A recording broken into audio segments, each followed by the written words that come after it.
I remember it so clearly, the memories I had repressed for so long.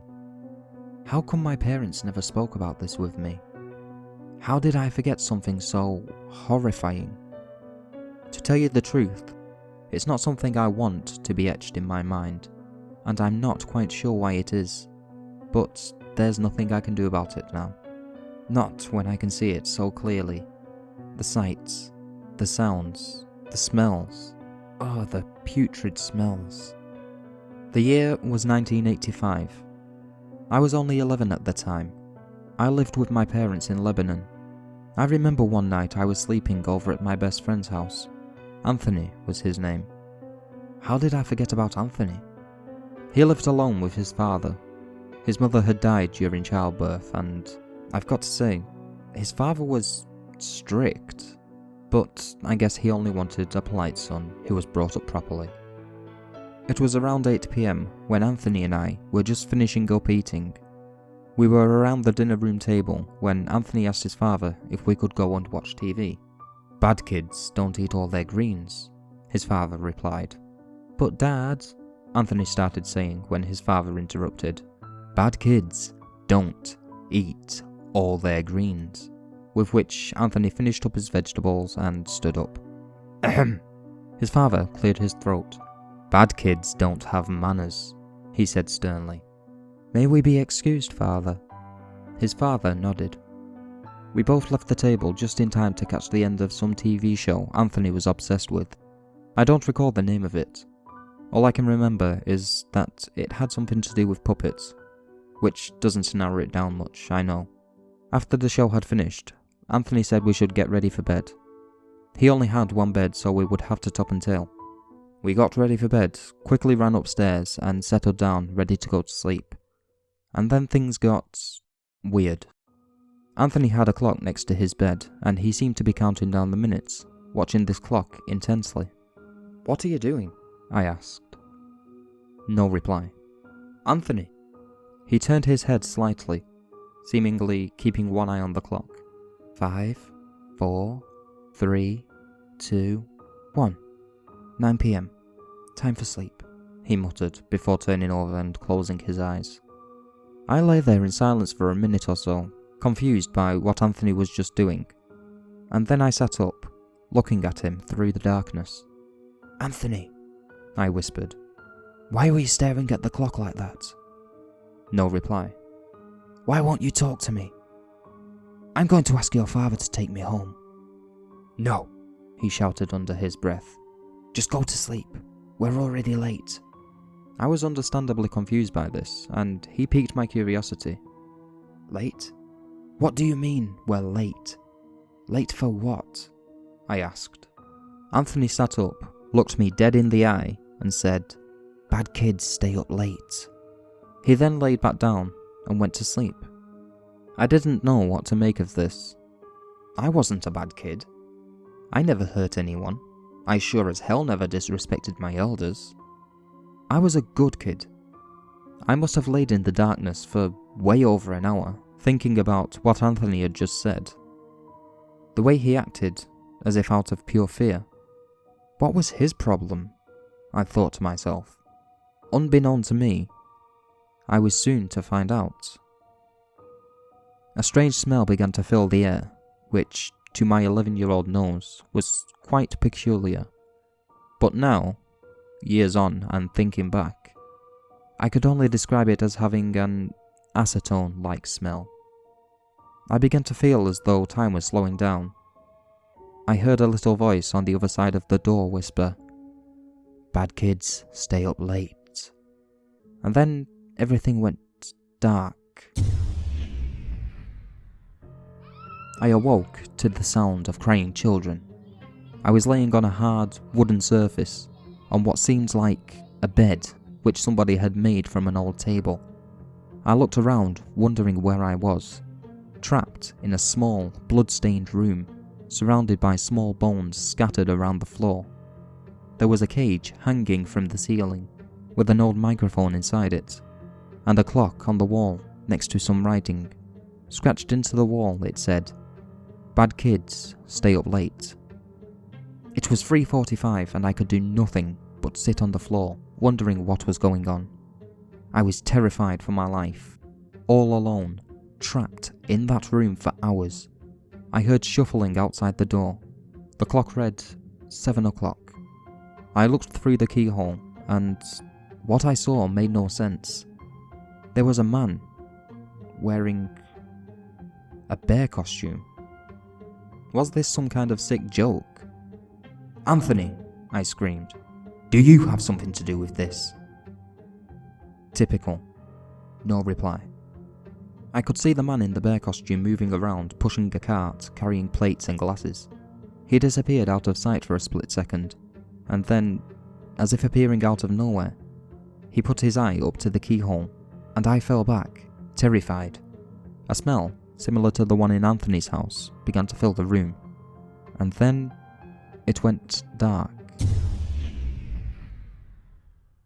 I awoke sometime later to a plate of stale bread and a glass of water by the door inside the room.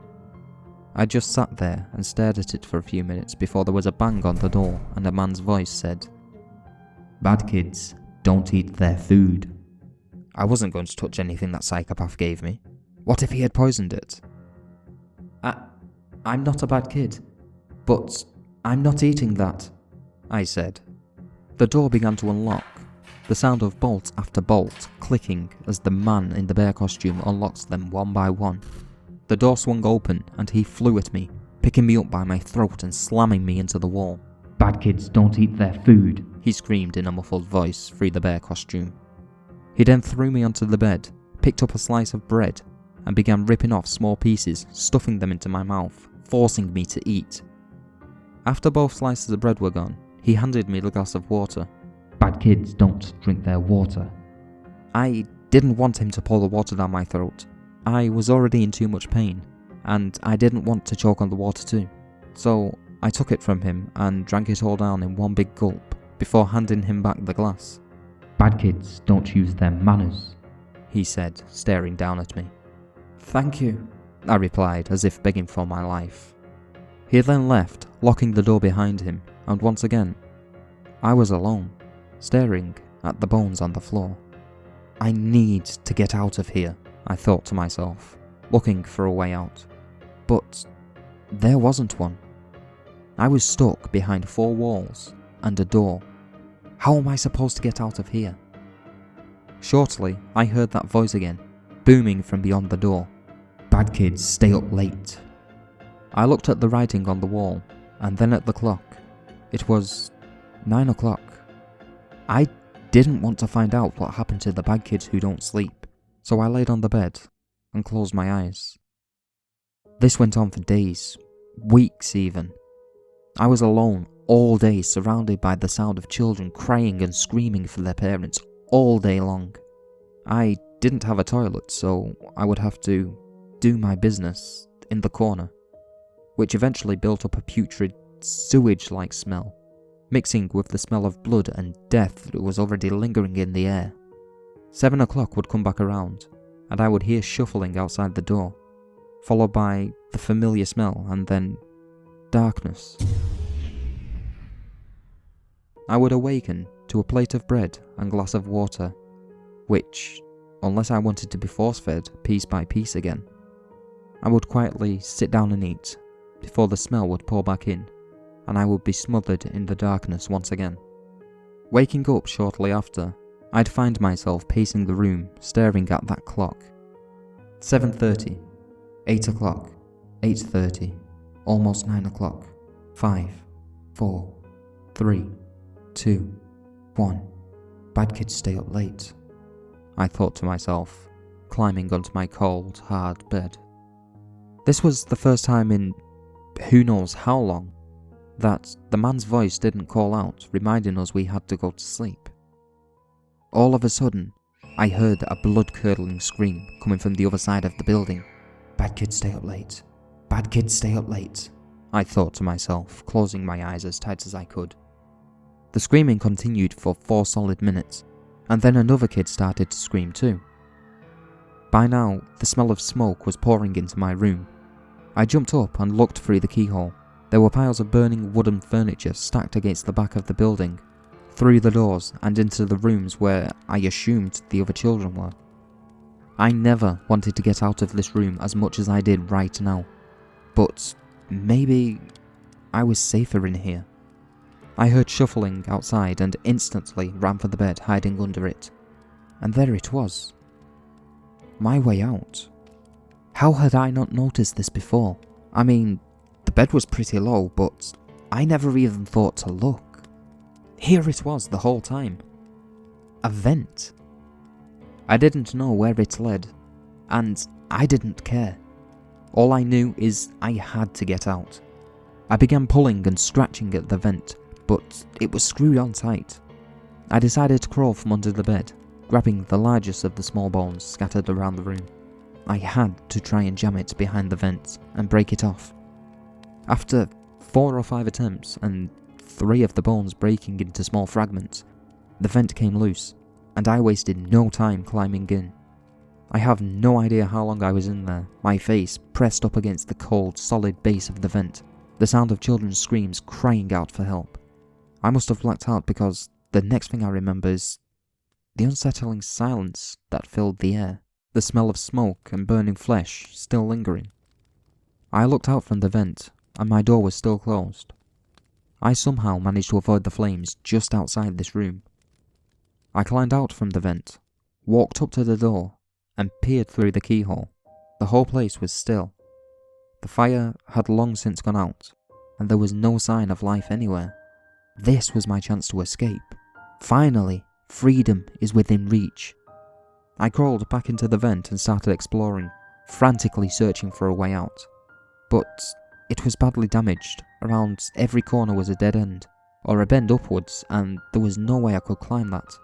I must have been stuck in that godforsaken place for days. No food, no water, nothing. Just the sound of silence and the rotten stench of excrement and smoke still lingering in the air. The loneliness was driving me insane. And then, there it was. That unmistakable sound of shuffling outside my door. I dived into the vent, holding it closed behind me. On the other side of the vent was the sound of somebody forcefully breaking the locks. Was it him? Did he notice I wasn't in the room? The doors slowly opened and a person walked in. I could only see his legs through the gap in the vent, but he wasn't wearing a bear costume. I wasn't taking any chances. I stayed right where I was, and after a minute or so, the person left, and the door was left open. I waited a couple of minutes, just to make sure they weren't coming back. Then I crawled out of the vent, left the room, and made a dash for the exit. I ran through a metal rusty door and into the street. I was in the middle of nowhere. I decided there was only one thing for it. I had to pick a direction and commit to it. So I did. I was walking for what seemed like hours, when, in reality, I was probably only walking for 20 minutes, when I heard the sound of cars. Lots of cars. I was near a road. I had to get help. I ran towards the sound of cars, waving my arms about in the air like a child possessed. "Help!" I screamed. "Help me, please!" A car pulled over to the side of the road, and out stepped a young woman, asking me what was wrong. I briefly told her about what had happened to me. She was horrified and said she recalls seeing me on the news. She offered to take me to the local police station. I looked into the back seat of her car to see she had 2 children of her own. "No, please, just take me home," I pleaded. The woman opened the back door of her car, waited for me to sit down, and then closed the doors before sitting in the driver's seat. After giving her my address, she began to drive. I was silent the whole way home. Upon arriving, I jumped out of the car, paused, turned to thank the woman, and then ran up my garden path, slamming my fist repeatedly against my front door. Both of my parents came running out, and tears started to fill their eyes. I went inside with my father, and my mother went to speak to the woman in the car. When my mother came inside, I told both of my parents about the whole ordeal, and they rang the police.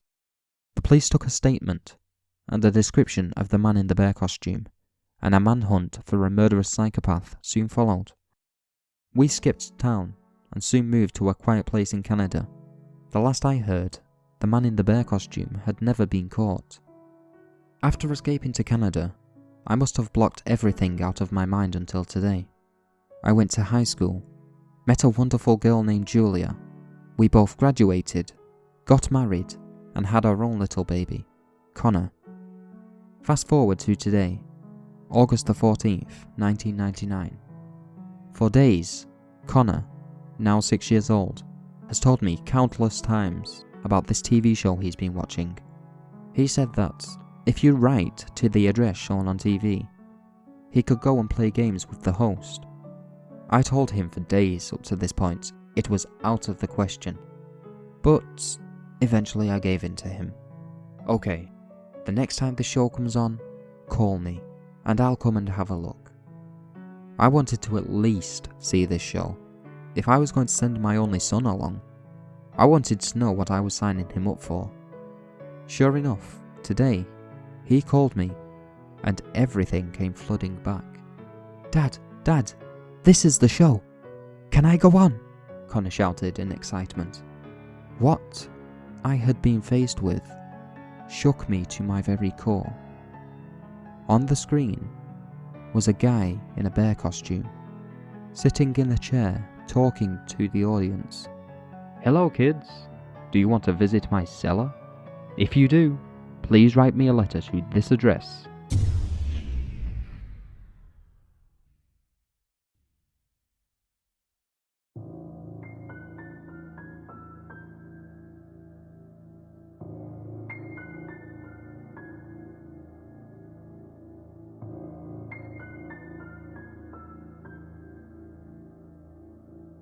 My roommate and I laugh as we stumble out of the bar, the slight fuzz in my head signaling that it's a good time to call it a night.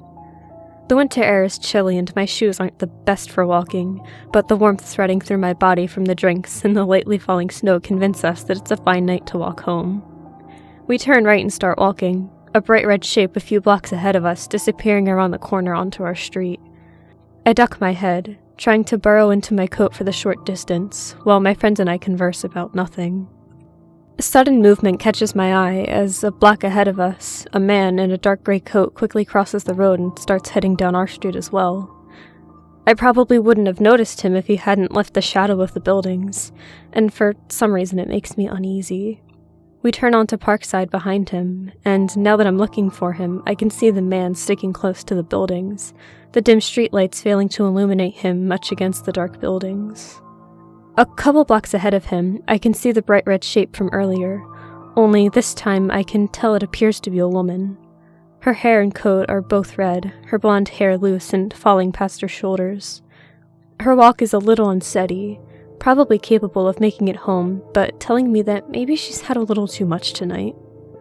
Nothing has happened yet, but the idea of a man blending into the dark turning onto the same street as a lone woman made the hair on the back of my neck stand up. When I noticed the woman in red turning into the small alley between the two buildings and the man in gray quickening his pace, I interrupted my friend and tapped her on the shoulder, drawing her attention to the man and explaining my unease. When I noticed the woman in red turning into a small alley between the buildings and the man in gray quickening his pace, I interrupt my friend and tap on her shoulder, drawing her attention to the man and explaining my unease. She seems doubtful, but follows me in picking up our pace as the man darts into the same alley as the woman. When we hear a short scream that's abruptly cut off, we both start running. I start telling my friend to call the police as we round the corner, but the words die at the sight in front of us. The woman in red has grown. Her lower half is hidden by a dumpster, but her torso towers over it. In her long, massive arms, she holds the legs of the man in gray. The top half of him has been shoved into the woman's mouth, which appears to have been opened like a snake's. Her eyes are ice blue, almost glowing. She turns to us as I let out a small scream.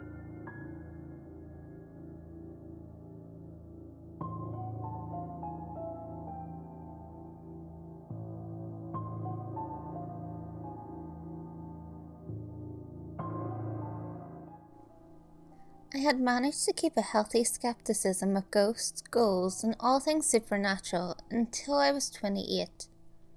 I find most claims of such things to be dubious at best, and harmful at worst. I was very much in the camp of the classical sciences, as I had studied physics at Edinburgh University several years earlier. While my profession has never taken me back into the scientific arena, I had until this time maintained a ruthless opposition to pseudoscience and superstition. My friends often wonder about the change they saw in me at that time. What surprised them was that it wasn't a slow, steady change of heart, but rather a complete turnaround overnight. A transformation, if you will. It may have appeared as if it occurred so very quickly, but in fact, it happened over a slightly longer time scale. 2 weeks to be precise. It was February. In fact, it was the week of Valentine's Day. Around this time, I was going through a socially isolated phase. It's something which often happens in the bleak Scottish winters, where I became increasingly wrapped up in my own loneliness and passing bitterness at those who fit in. It was, and still is, a neurotic hangover from my teenage years, one which has plagued me for far too long. 2 weeks earlier, I had found myself wandering through the cobbled streets of Edinburgh to clear my head. Walking, as amusing as it may seem, has always been a great comfort to me. You are, in every sense, alone with your thoughts, but that part of you which craves the company of others is slightly appeased by being in the world, even if you're only in it long enough to share a glance with a passing stranger. Edinburgh is a very old city, and has remarkably kept much of its former self. Cobbled streets meander down the steep side of what was once a volcano, breaking off sporadically into narrow lanes, which occasionally open up into secluded courtyards. These numerous courtyards are often flanked on all sides by all terraced houses, huddled together as if whispering of a secret and long-forgotten past. The impressiveness of Edinburgh as a city is often lost on those who have lived there long enough to find beauty commonplace. As often happens when gripped by depression, I hadn't been sleeping well. I had finished work the previous evening around 5 p.m, and while I managed to get a few hours sleep, my mind just wouldn't let me relax.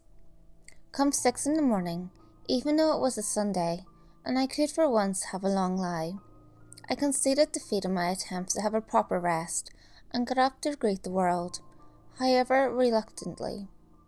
By the time I had set out, it was still early morning, and the cold January air stung my face.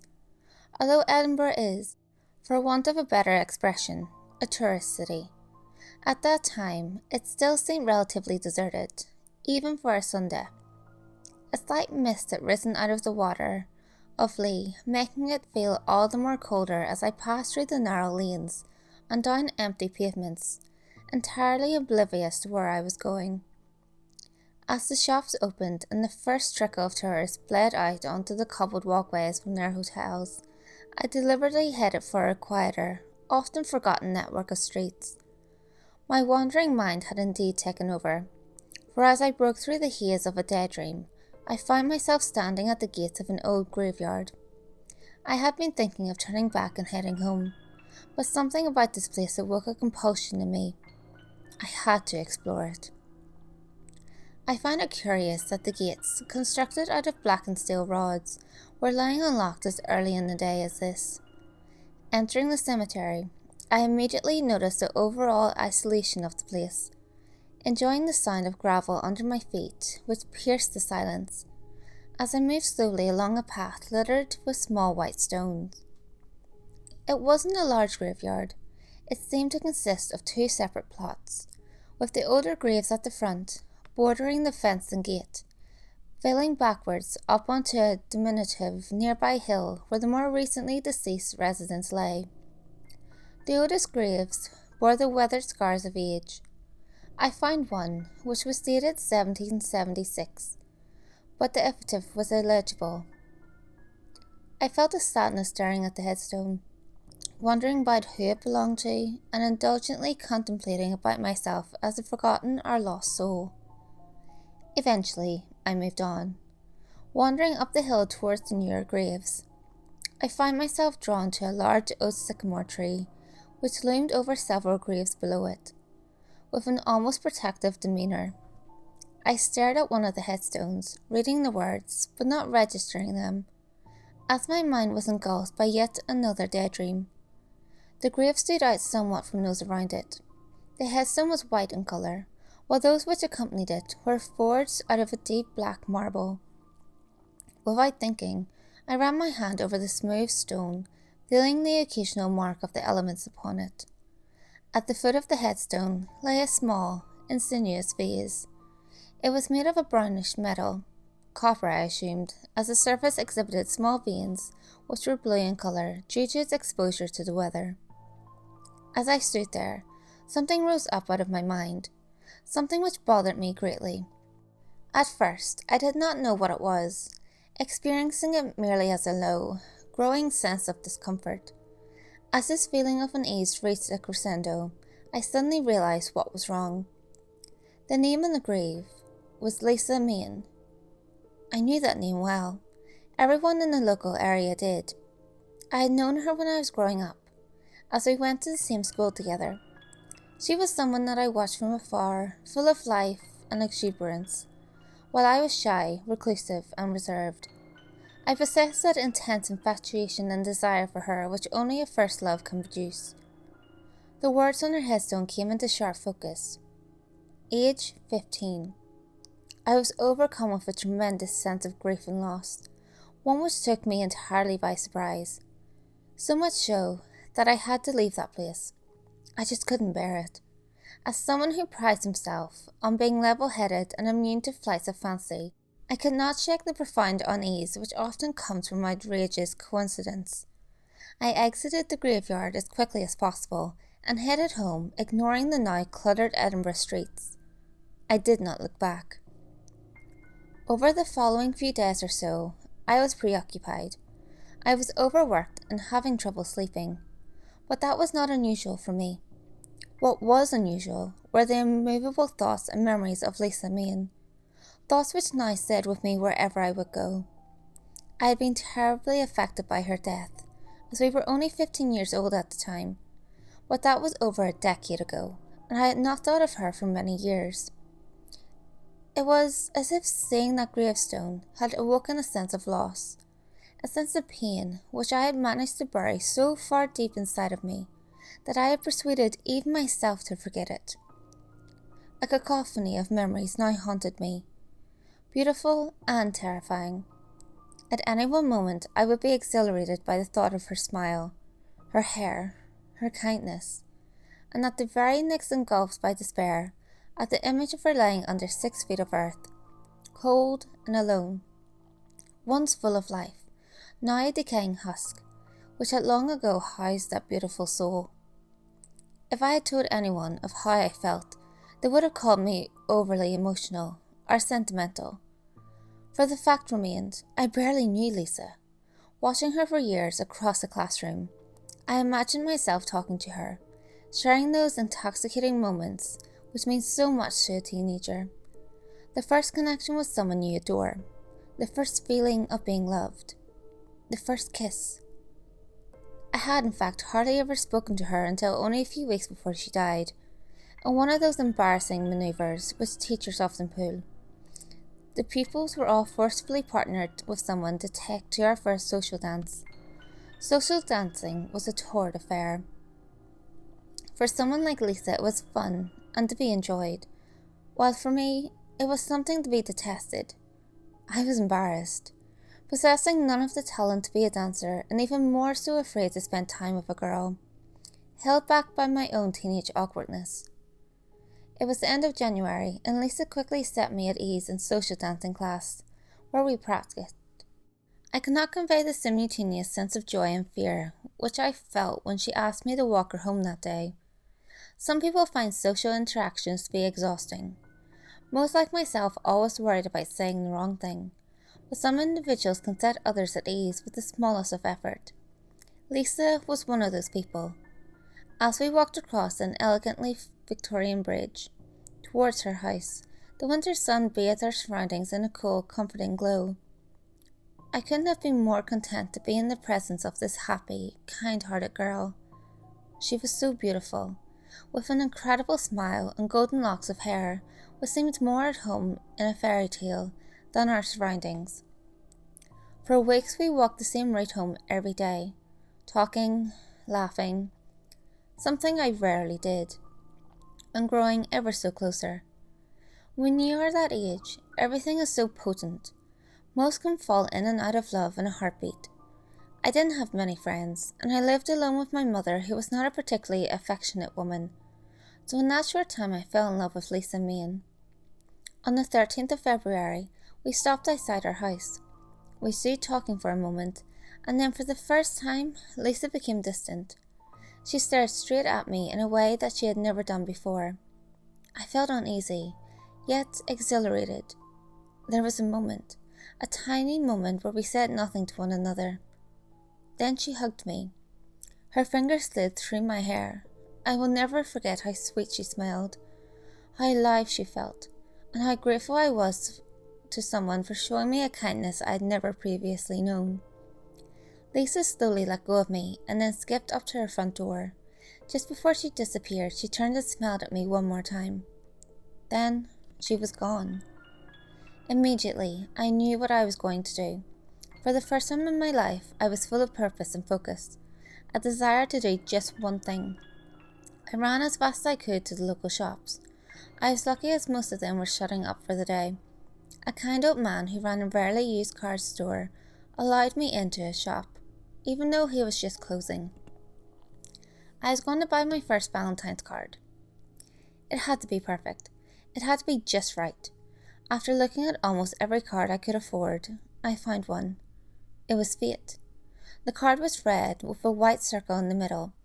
In that circle was a boy and a girl walking hand in hand into the distance together. I did not care what it said inside, because I have always had a way with the written word. I knew I could put something down which came from the heart. I bought it. After leaving the card shop, I went straight into my local newsagent's. I had kept aside my last £2. My mother gave me an allowance to buy my lunch at school every week, and I knew she would not give me more should I spend it. Despite it meaning I would have to go without lunch for a few days, I bought a box of chocolates to accompany the card. I rushed home, walked straight past my mother, who barely greeted me, grabbed a pair of scissors from the kitchen and went upstairs. I knew I would get into an unbelievable amount of trouble for it, but I didn't care. I cut a slither of material from the red curtains hanging in my mother's room and tied the makeshift ribbon around the box of chocolates. In my mind, it now looked like a Valentine's gift. I wrote in the card explaining how I felt about Lisa and how much those walks home had meant to me. Signed it, sealed the envelope and slid it under the ribbon so it sat nicely with the chocolates. I waited for the next day. It came all too slowly. The 14th of February. I will never forget the excitement of getting ready for school. I took one last look at the chocolates and card before slipping them into my bag.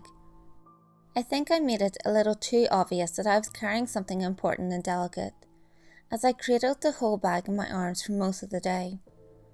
I was so enthused, so focused that I was going to march straight up to Lisa and give her the gift without a care for what the others, some of whom could be very cruel, would think. But she was not there.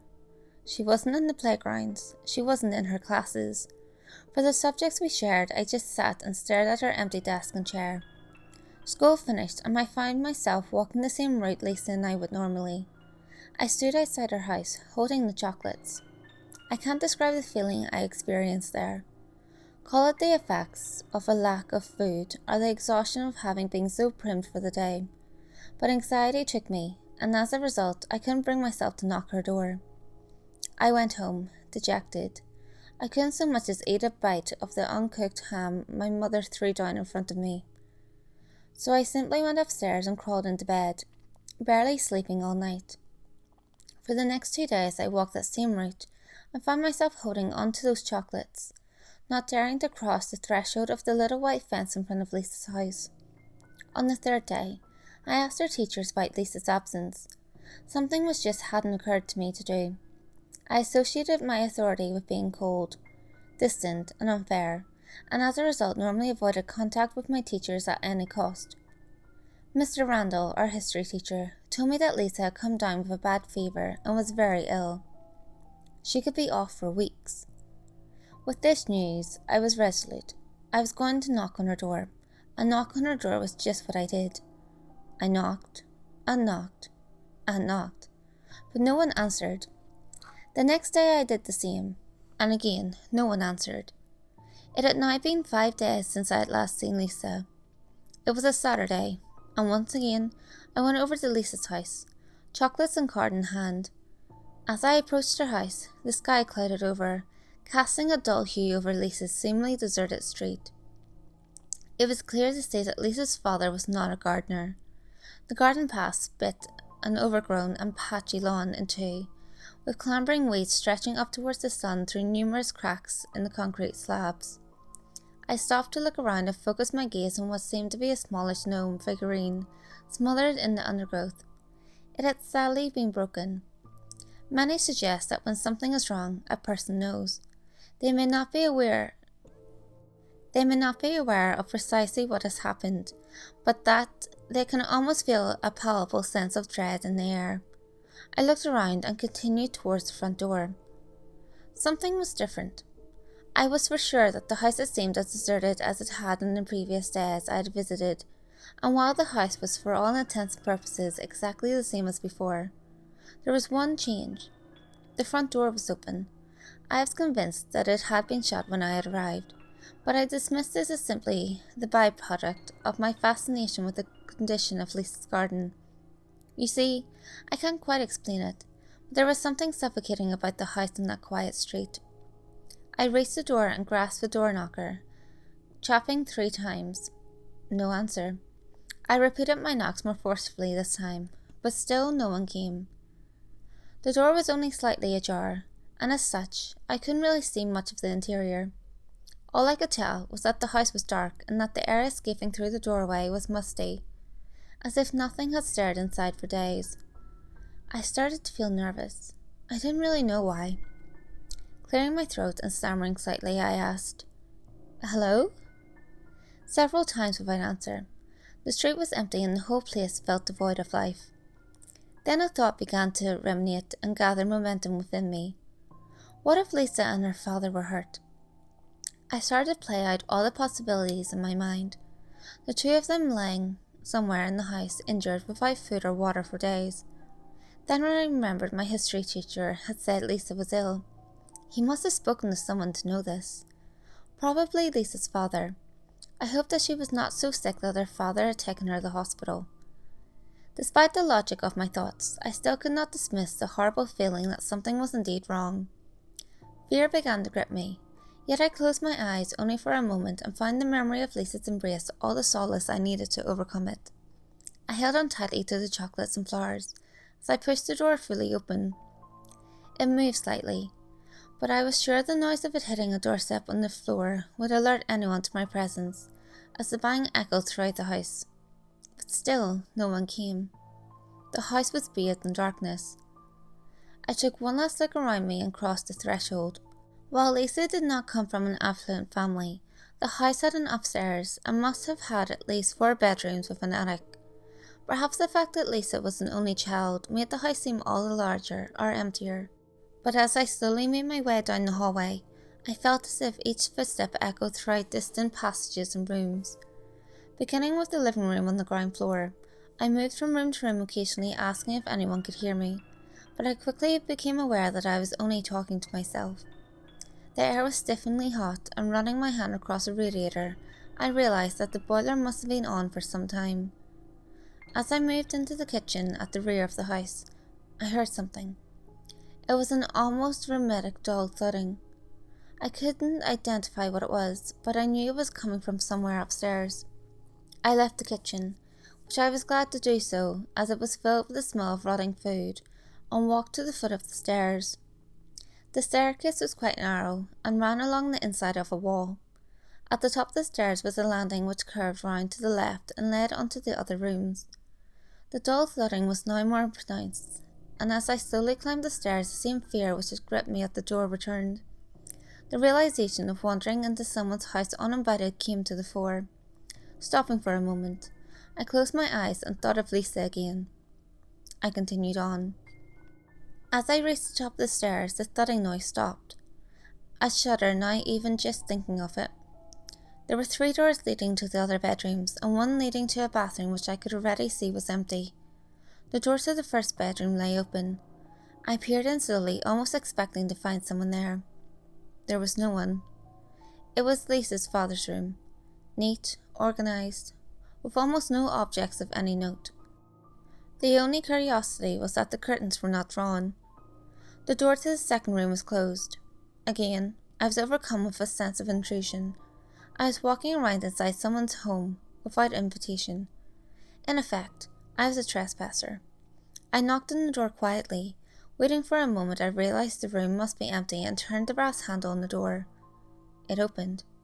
As I pushed the door, it creaked and then suddenly stopped, only a few inches of movement. Something was behind the door. I pulled it towards me and then pushed again, but no luck.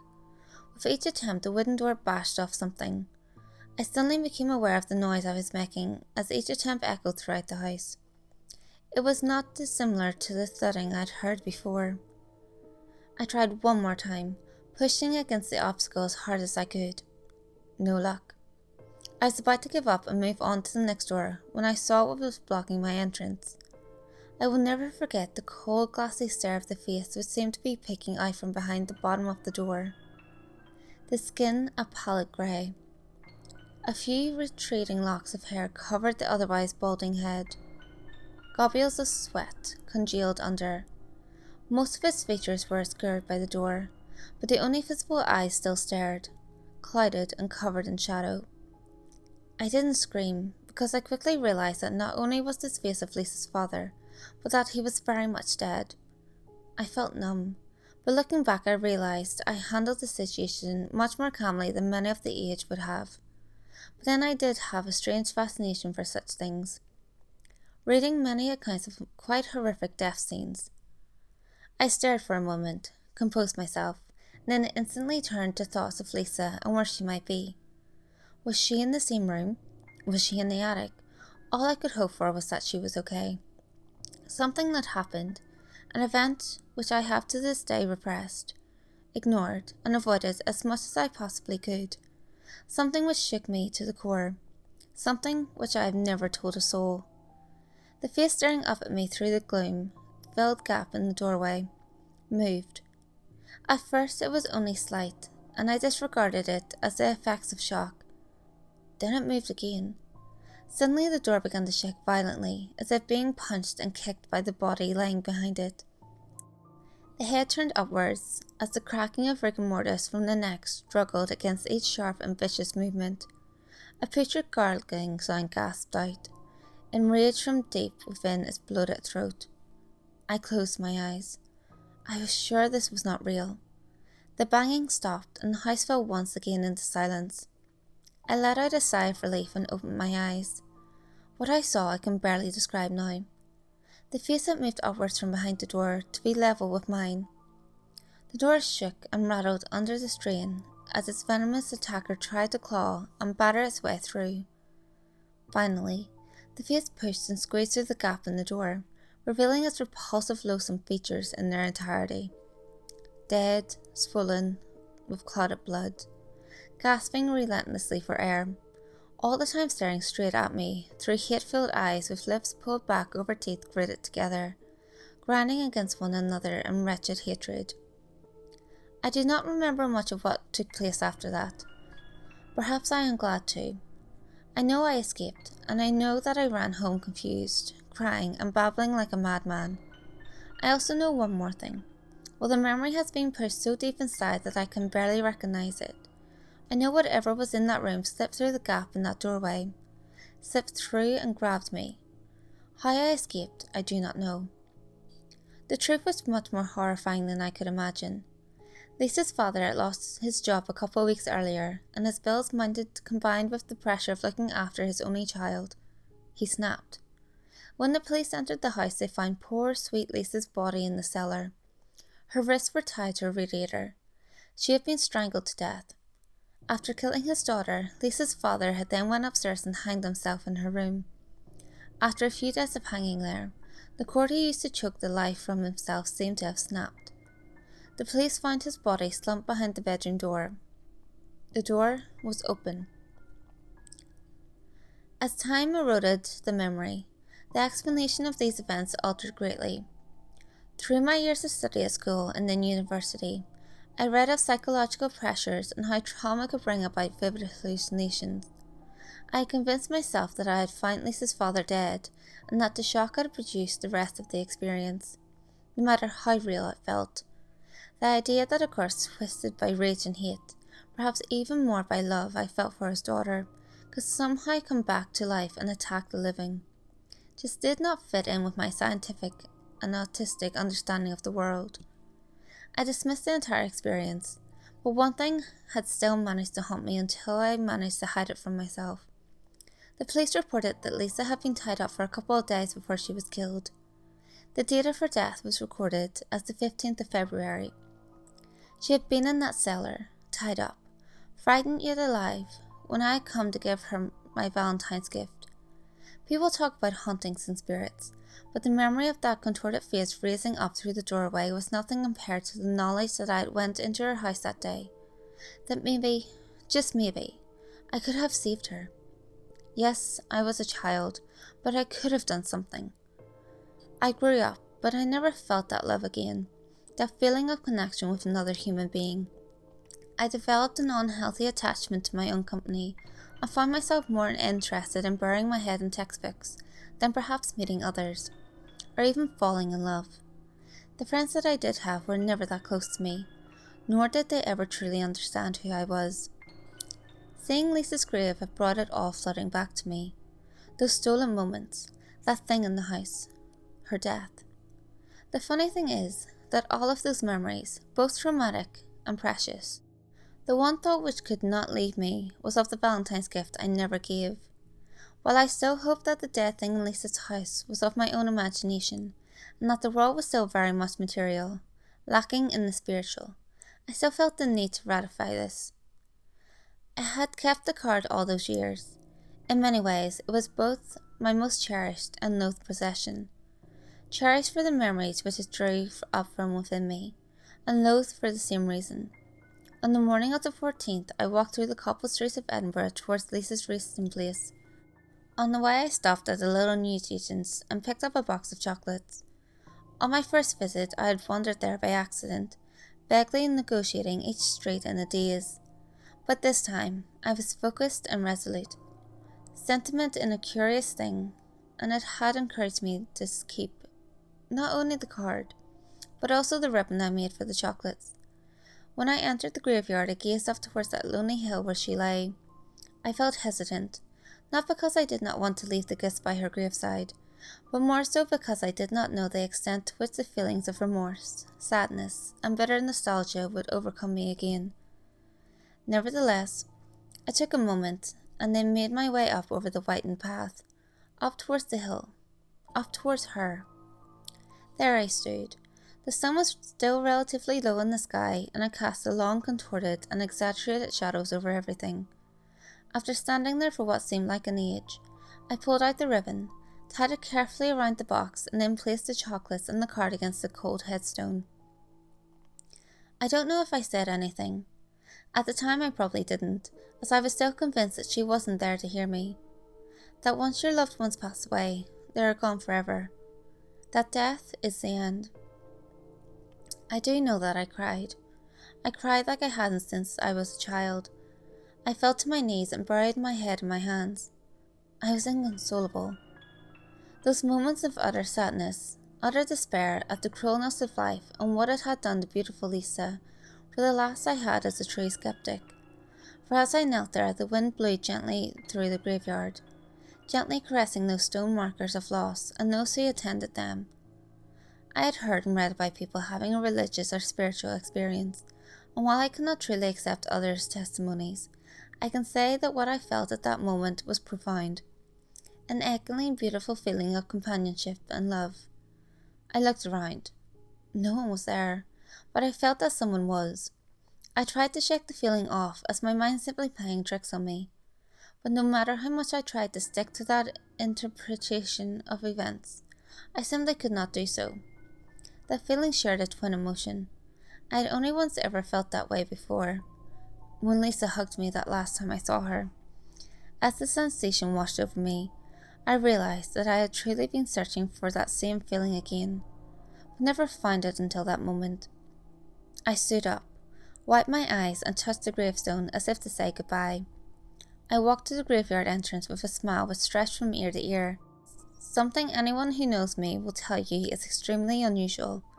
When I reached the gate, I glanced once more at that hill, which for me was no longer a site of loneliness, but one of love and friendship.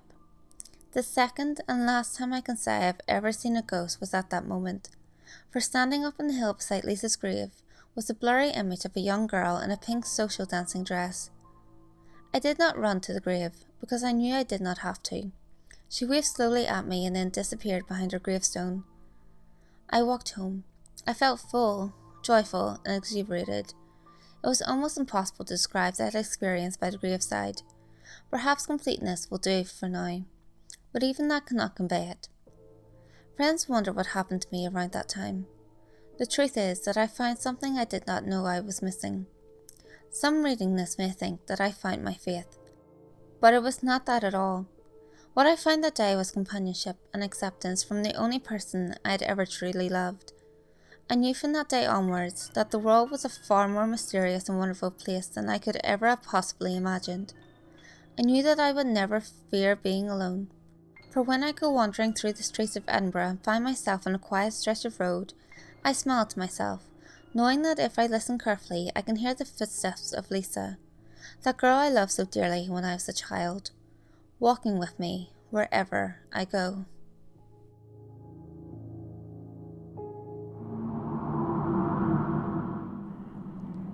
Hey guys, I hope you enjoyed this video. I want to say a massive thank you to Nico Wonderdust and SpookyStories for taking part in Collab Week. If you enjoyed this video, give it a thumbs up and share it with your friends. You can also leave a comment below. All feedback, good or otherwise, is always appreciated. If you have any creepy stories of your own, or of any topics that you would like me to cover, feel free to send them in via any of my social media. You can find all links to my social media in the description below. Until next time guys, make sure you lock your doors, stay safe, and I'll see you next video.